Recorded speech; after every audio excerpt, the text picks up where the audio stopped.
हनुमानाने मिळवलं होतं, तसं अंजनी देवीने मिळवलं होतं. त्या अंजनी देवी सारखं, हनुमानासारखं जर आपण आपल्या हृदयामध्ये बसलेल्या आत्म्याचं दर्शन घेतलं, जर आपल्याला आत्मसाक्षात्कार झाला, तर आपल्या पुढे कोणताही प्रश्न उभा राहणार नाही. सर्व दुःख, दैन्य, दारिद्र्य दूर होऊ शकते. आपल्यामध्ये अनेक तत्वे आहेत, ती अजून झोपलेली आहेत. ती जागृत व्हायला पाहिजे. ती जागृत झाल्याशिवाय आपल्याला काही अर्थ लागलेला नाही. म्हणजे असा एक त्यातून आपला संबंध परमेश्वराशी झालेला नाही. जोपर्यंत आपला संबंध परमेश्वराशी होत नाही, तेव्हा आपण त्याच्या साम्राज्यात कसे येणार आणि त्याचं जे काही वरदान आहे ते आपल्याला कसं मिळणार. म्हणून आपला संबंध परमेश्वराशी झाला पाहिजे आणि सातत्याने राहायला पाहिजे. हे मुख्य गोष्ट आहे की तो सातत्याने राहायला पाहिजे. परत उगीच आपण जर सारखं विठ्ठलाला बोलवलं आणि तो जर दत्त उभा जरी झाला तरी तुम्ही ओळखणार कशी त्याला. तेव्हा जी अपराभक्ती आहे, जी परमेश्वराला न पाहता न जाणता केलेली भक्ती आहे, तिच्या फळाला आज आमचा सहयोग.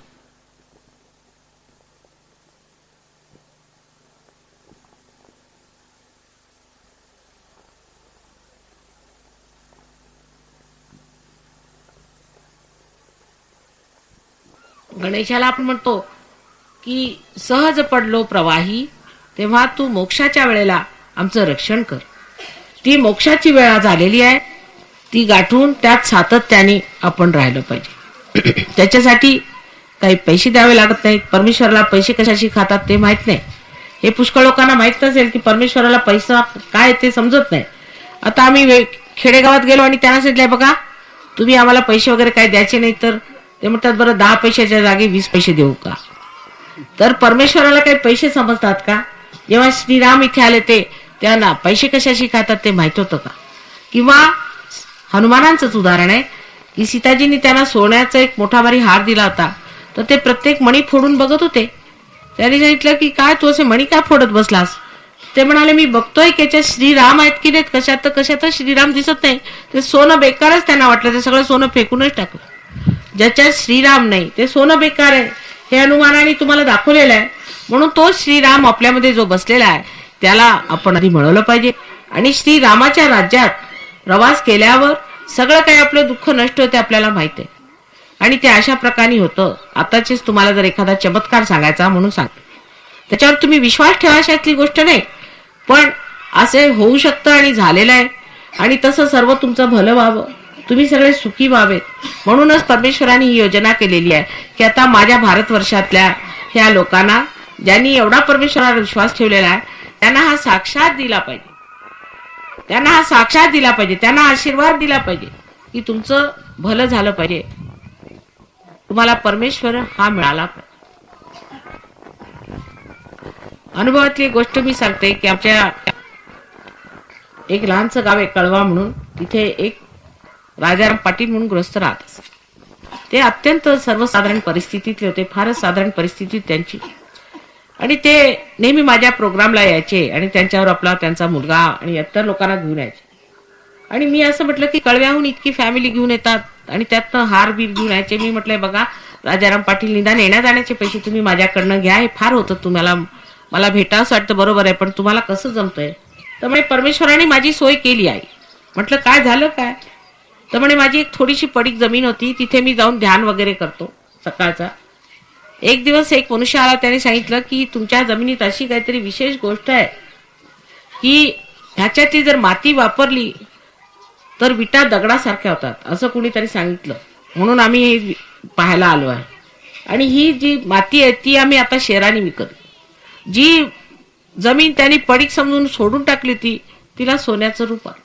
ही सोन्याची द्वारका परमेश्वर उभा करू शकतो जर तुम्ही परमेश्वराला मिळवून घ्याल.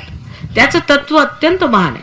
पुष्कळ लोक मानतच नाहीत, शास्त्रीय लोक ह्या गोष्टीला मानतच नाही की परमेश्वराची कोणी शक्ती आहे. मग आता हे बघा इथे जी आपल्याला ही झाडं वगैरे दिसतात, ही कोण, ही झाडं कुठून आली, ह्यांना हिरवा कोण करतं. आंब्याच्या झाडाला आंब्याचं फळ कोण लावतं, त्याला कोणी दुसरं फळ का नाही लावत. हे सगळी करणारी परमेश्वरी शक्ती आहे. आणि ती परमेश्वरी शक्ती आहे किंवा नाही तिचा आज तुम्हाला साक्षात होणार आहे. आणि जेव्हा त्या परमेश्वराची शक्ती तुमच्यामध्ये येऊन जाईल तेव्हा तुमच्यात सुप्त असलेले अत्यंत गहन अशी जी तत्व आहेत म्हणजे लक्ष्मीचं तत्व स्वतः ते जागृत होतं आणि मनुष्याचं आयुष्य एकदम बदलून जातं. सहयोगाने अनेक फायदे झालेत. सर्वप्रथम म्हणजे लोकांना शारीरिक सुख प्राप्त होतं. शारीरिक त्रास असतात ते नष्ट होतं. त्याच्यामुळे पुष्कळसे जे आपले पैसे आणि त्रास आहेत ते वाचतात. नंतर त्याच्यानंतर मानसिक त्रास पुष्कळांना असतात ते मानसिक त्रास ठीक. त्याच्यानंतर जे आपल्याला पुष्कळांना बौद्धिक त्रास असतात. आता तुम्ही लोक नशीबाले तुम्हाला बौद्धिक त्रास कमी आहेत कारण एवढं शिकलेले नाही. जे लोक अति शिकले आहेत त्यांना फार बौद्धिक त्रास असतात. तर त्या त्रासापासून तुम्ही वंचित आहात ही बरी गोष्ट आहे. आणि त्याच्यानंतर जे मनुष्याला लक्ष्मीचे त्रास आहेत ते सुद्धा नष्ट होते. अशा रीतीने अनेक ज्या त्रासांना आपण भीतो ते सर्व नष्ट होऊन आपण परमेश्वराच्या साम्राज्यात प्रवेश करतो आणि तिथे सुखासमाधानाने नांदू लागतो. हे सहयोग आहेत आणि त्याच्याबद्दल किती सांगितलं तरी कमी आहे. मी म्हणजे सतत रोज माझं एक कमीत कमी भाषण होत असतं आणि प्रत्येक ठिकाणी मी इतकं सांगते तरी लोक म्हणतात अजून तुम्ही काही नवीनच सांगितलं. त्याला काही अंत नाहीये. तुम्हाला काही प्रश्न असला तर मला विचारा. आता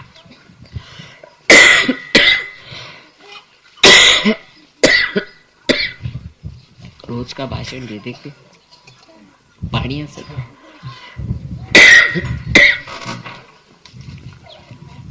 बिल्कुल पवन पुत्र थे ना तो हवा चल रही है. हाँ विचारा. प्रश्न असता तर विचारायला पाहिजे.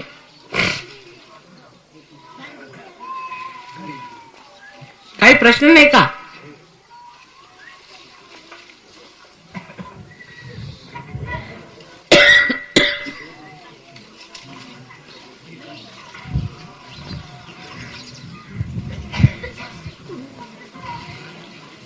काहीतरी प्रश्न विचारला पाहिजे ना नाही का?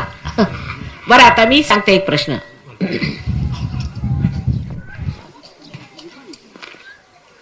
एक प्रश्न असा विचारायला पाहिजे की माताजी हे कसं होतं, हे कसं घडतं, हा असा प्रश्न विचारायला नको का? आपण कुणी काय सांगितलं म्हणून त्याच्यावर विश्वास नाही ठेवला पाहिजे. आपण विचारलं पाहिजे की असं कसं होतं. तुम्ही म्हणता एवढ्या मोठ्या गोष्टी आहेत की नाही खऱ्या.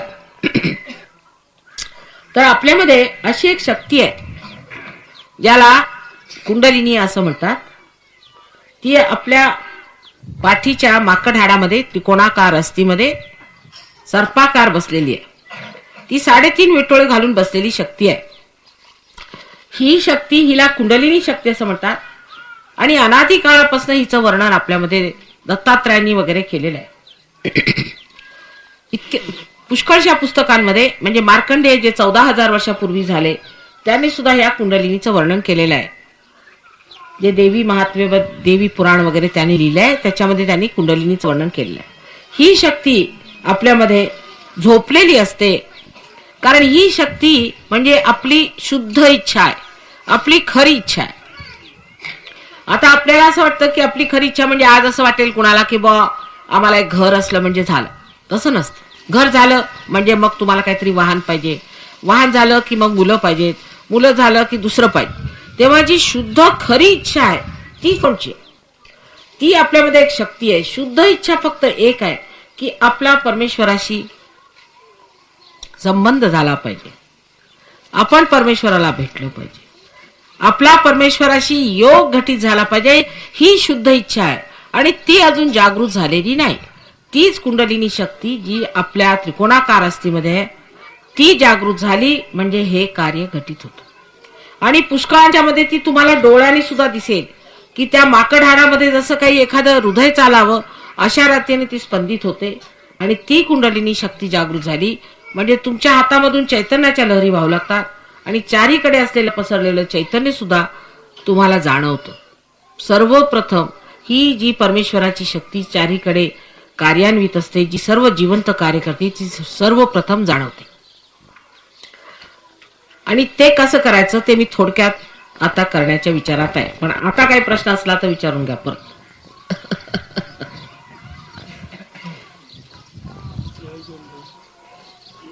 विचारा विचारा, विचारलं पाहिजे. म्हणजे काय की तुमचं लक्ष आहे तिकडे माझं हे बघण्यात. विचारा विचारा विचारा, एखादा प्रश्न विचारला पाहिजे. या अंजनेरी किल्ल्यावरती विदेश स्टेशन हो घातलंय तरी ते होईल का? काय होण्याचा? विदेश स्टेशन जवळ हनुमान मंदिराकडे जाण्या येण्याकरता रस्ता आणि वाहनाची व्यवस्था ही होण्याकरता एक प्रश्न मांडलेला आहे. ती आमची इच्छा पूर्ण होईल का? अर्थात होईल, पण तो काही फार मोठी गोष्ट नाही. हनुमानाकडे जाण्याची रस्ता होईल, तुम्हाला माहित नाही, हा देशामध्ये पुष्कळ येणार आहे, पण त्यांनी तुमचं समाधान मात्र होणार नाही. हे मुख्य सांगायचं. रस्ता होईल, सगळं काही होईल, कदाचित आमचा एखादा इथे आश्रम सुद्धा होऊन जाईल, काहीतरी होईल, पुष्कळ होईल, पण त्यांनी समाधान होणार आहे. समाधान परमेश्वराला मिळायला होणार आहे. म्हणजे काय होईल? सगळ्यात मोठी गोष्ट म्हणजे सर्व व्यसनं तुमची सुटणार. हनुमानाला मिळवण्यासाठी पहिल्यांदा व्यसनं सुटायला नकोत का? अहो, जर आपण सगळी व्यसनं घेतो तर हनुमान कसा आपल्याला प्रसन्न होईल? आणि देवळात जाऊन तरी देवळापर्यंत जायचे, पाय तोडायचे, आणि शेवटी काय मिळालं? तेव्हा मी परमेश्वराकडनं एक प्रश्न विचारते की आधी आपली व्यसनं वगैरे सुटायला नकोत का? परमेश्वराचा आशीर्वाद मिळवण्यासाठी आपल्यामध्ये सुद्धा त्याची क्षमता नको का? म्हटलं ना, तर आधी ती क्षमता घ्या. त्या आईचं काम आहे ते मी करते. आता हनुमानाच्या आईने जे करायचं ते केलं, आता तुमच्या आईला जे करायचं ते करू द्या. ती तुम्ही पात्रता मिळवून घ्या, मग सगळं होणार आहे. मग जे म्हणाल ते. पण आधी परमेश्वराच्या साम्राज्यात जायला नको का? आता दुसरा प्रश्न विचारा. उत्तम होता प्रश्न. आईच आहे मी, तेव्हा आईला प्रश्न विचारायला काय हरकत नाही. आई आपली असते, तिला आपण सगळे प्रश्न विचारतोच की नाही? जर आईला नाही विचारायचं तर कुणाला विचारायचं? विचारा आणखी.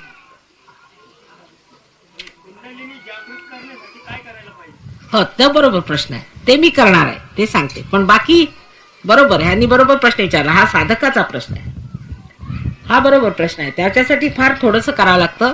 ती सहजच जागृत होते. जसं एखादं बी आहे, तर बीला जर उगवायचं असलं तर काय करायचं?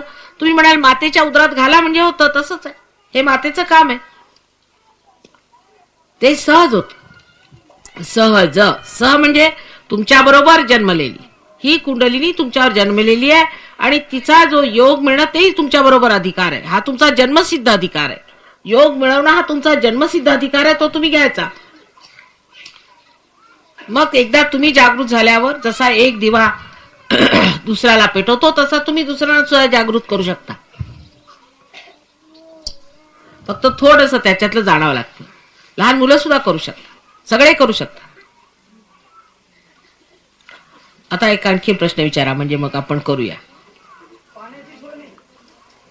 हो, ते सर्व आपण ज्या वस्तू मागितल्या त्या संसारिक आहे. पाण्याची सोय झाली पाहिजे, इतकी गरीब आहे, इतकी दुर्दशा.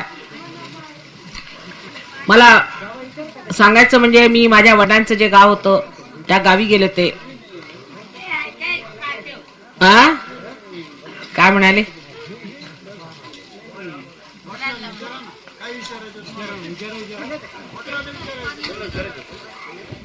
काय पाहिजे सांगा. काय म्हणाल्या? त्यांची भाषा माणसाचं तमगुण जायला काय वाटलं पाहिजे? दुसऱ्याबद्दल आपुलकी कशी आहे ह्याबद्दल काय? माणसाचा जो तमगुण आहे हा कसा निवारेल? बरोबर. आणि दुसरी गोष्ट, माणसाने दुसऱ्या माणसाबद्दल आपुलकी कशी? बरोबर आहे. फार छान प्रश्न विचारला. ह्यांचा म्हणजे धार्मिक प्रश्न आहे की आपल्याला एक दुसऱ्याबद्दल प्रेम कसं वाटलं पाहिजे. आणि हा तमोगुण आहे, त्याच्यामुळे आपल्याला एक दुसऱ्याबद्दल प्रेम वाटत नाही. हे रजोगुणामुळे. रजोगुण माणसं जी असतात ती बाणकुदळ असतात. तेव्हा हे कसं होत? आता 14 देशातनं लोक आले, तुमच्यासाठी प्रेम घेऊन आले, तुम्हाला भेटायला आले, पण तुमचा एकोपा नाही. त्याला कारण काय? आता बघा, हे बोट आहे माझं, त्याला जर दुखणं झालं या बोटाला, तर मला सांगावं लागत नाही, कारण हे दुःख मला झालं तर मी त्याला लगेच हाताने चोळून ठीक करते स्वतःच. आहे की नाही? कारण माझंच बोट आहे ते. तसेच तुम्ही सुद्धा त्या विराट पुरुषाच्या अंगातले एक प्रत्यंग आहात, सगळेजण आहात, पण अजून त्याची जाणीव नाही. त्याची जाणीव नाही की आपण एकच परमेश्वराच्या अंगातले प्रत्यंग आहोत. ही जाणीव नाही. ती जाणीव जागृत झाल्याबरोबर तुमच्या हातामध्ये जी चैतन्य लहरी येतात त्याच्यामुळे एक नवीन चेतना जागृत होत्या. आता आपल्याला पुष्कळ चेतना आहे, जनावरांपेक्षा आपण पुष्कळ जास्त वाढलेले आहोत, वृद्धी झालेली आहे. समजा एखाद्या जनावराला सांगितलं की हा घाणीत जातो, तो सरळ निघून जाईल, पण माणसाला सांगितलं तर तो जाऊ शकत नाही. पण जेव्हा तुम्हाला आत्म्याचा साक्षात्कार होतो तेव्हा तुमच्या सर्वप्रथम जी जाणीव येते ती ही की आपण सर्व एका शरीराचे अंग आहोत. तुमच्या बोटांवरच तुम्हाला कळेल की ह्या माणसाला काय त्रास आहे, त्या माणसाला काय त्रास आहे, त्याच्या पोटात दुखत आहे. तुम्ही बसले असाल, तुम्ही म्हणा का हो तुमच्या डोक्यात दुखत आहे का? तुम्हाला कसं कळलं? म्हणजे मला कळलं म्हणजे माझ्या बोटात कळून राहिलं. ही तुमची बोटं बोलू लागतात आणि त्याच्यात कळतं की ह्या माणसाला हा त्रास आहे, त्याचं ते चक्र धरलं, त्याचं ते चक्र. म्हणजे ज्याला सामूहिक चेतना म्हणतात ती जागृत होते. दुसरा कोण आहे? अहो कुणी जर म्हणे माताजी तुमचे उपकार वगैरे, तर त्यांना असं म्हणायचं की अहो दुसरा कोण? सगळे अंगातले प्रत्यंग झाल्यावर दुसरा कोण आहे? जर तुम्हाला त्रास असला तर मलाही त्रास होतो. मी माझा जर त्रास काढला तर तुमच्यावर कुठला उपकार झालेला आहे? तर ही चेतना आपल्यात अजून जागृत नाहीये. ती एकदा जागृत झाली म्हणजे एका दुसऱ्यासाठी आपण जीव देतो. कारण जसं आपले नाक, डोळे, तोंड सगळं आपलंच आहे, तसे हे सगळे आपलेच आहेत. ह्याची चेतना आपल्यामध्ये येते. ही चेतना आहे ती आपल्यामध्ये येते. हेच मनुष्याचं जे आहे आतापर्यंत मानव स्थितीतनं अतिमानव होण्याचं स्थान आहे. जेव्हा मनुष्य अतिमानव होतो तेव्हा सगळ्यांचं दुःख आपल्यामध्ये काय आहे ते कळतं. ही चेतना जागृत व्हायला आणि ती होणार, तेव्हा आपापसात प्रेम येणार, ईर्ष्या, घृणा हे सगळं जाऊन आपण सर्व एक असल्यामुळे एक दुसऱ्याला आपण मदत केलीच पाहिजे, कारण आपण एकच शरीर. पण ही चेतना जागृत न झाल्यामुळे या अज्ञानामुळे असं होतंय. हे ज्ञान आतमध्ये जागृत झालं पाहिजे. म्हणजे तुमच्या नसांवर कळलं पाहिजे, तुमच्या बोटांवर कळलं पाहिजे, जाणवलं पाहिजे. जाणीव मराठीत फार छान शब्द आहे. ह्याची जाणीव झाली पाहिजे. हे डोक्यानी नाही हो म्हणायचं आम्ही तुम्ही भाऊ बहीण आणि मग भांडणं सुरू. हे आतून जाणीव होते. असं सर्व विश्वाचं होणार आहे. ठीक आहे. फार छान प्रश्न आहे. असा विचार असावा की आपल्या सगळ्यात एकी यायला पाहिजे. आपण सर्व एक आहोत, पण अज्ञानामुळे आंधळ्या लोकांना असं वाटतं आपण सगळे वेगळे आहोत. पण एकदा डोळे आले म्हणजे सगळे एकच आहोत आपण, काही फरकच नाही. म्हणतात ना अवलियाला जात नसते, जो योगीजन झाला त्याला जात पात काही राहत नाही, सगळे एक. बर